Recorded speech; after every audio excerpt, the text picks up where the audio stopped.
안녕하세요. 법도TV 엄정숙 부동산 전문 변호사입니다. 오늘은 상가 세입자의 갱신 거절 통지와 관련된 중요한 판결에 대해 이야기해 보겠습니다. 최근 대법원에서 상가 세입자가 갱신 거절 통지하는 데 있어 기간 제한이 없다는 판결이 나왔습니다. 이에 대해 혼란스러워하는 분들이 많으실 텐데요. 오늘 이 내용을 자세히 살펴보겠습니다. 먼저 한 사례를 말씀드리겠습니다. 작년 말 상가 계약이 끝나기 전에 세입자가 갱신 거절을 통지했음에도 불구하고 건물주가 이를 무시하고 계약이 자동으로 갱신되었다며 임대료와 관리비를 청구한 경우가 있었습니다. 세입자는 이 상황에서 당황스럽고 답답한 마음이 클 수밖에 없었겠죠. 그런데 이 상황에서 계약 기간을 준수해야 하는지 혼란스러워하는 분들도 많습니다. 대법원은 이러한 논란에 대해 명확한 답을 제시했습니다.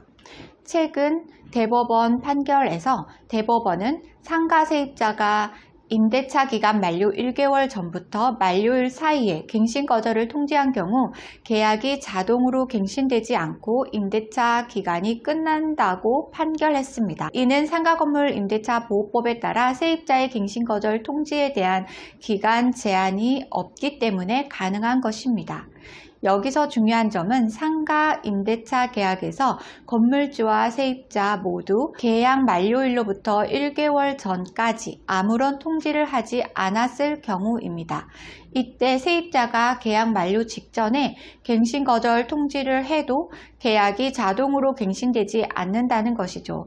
건물주는 세입자가 묵시적으로 갱신된 상태에서 갱신 거절 통지를 했다고 주장하며 거절 통지로부터 3개월이 지나야 계약이 해지된다고 주장했습니다. 그러나 대법원은 세입자의 갱신 거절 통지가 유효하기 때문에 기간 만료로 계약이 종료된다고 판결했습니다. 또한 상가건물 임대차 보호법 제10조 사항에 따르면 건물주는 계약 만료 6개월 전부터 2개월 전까지 세입자에게 갱신 거절의 통지를 해야 하며 이를 하지 않으면 임대차 계약은 자동으로 갱신됩니다. 하지만 이 법 조항에는 세입자의 갱신 거절 통지에 대한 기간 제한이 없다는 점이 이번 판결의 핵심입니다. 이번 판결은 상가 세입자의 권리를 보호하고 임대차 계약의 명확성을 높이는 중요한 의미를 가지고 있습니다. 주택임대차보호법과 달리 상가건물 임대차보호법에는 세입자의 갱신거절 통지 기간에 대한 규정이 없습니다. 따라서 이번 판결로 인해 세입자들이 더욱 명확한 법적 보호를 받을 수 있게 된 것입니다.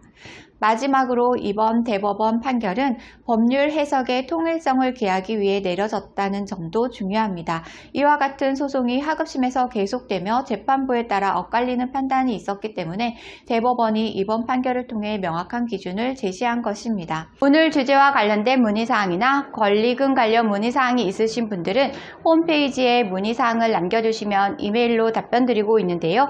홈페이지는 네이버에서 법도 권리금 소송센터를 검색하시면 쉽게 찾으실 수 있습니다.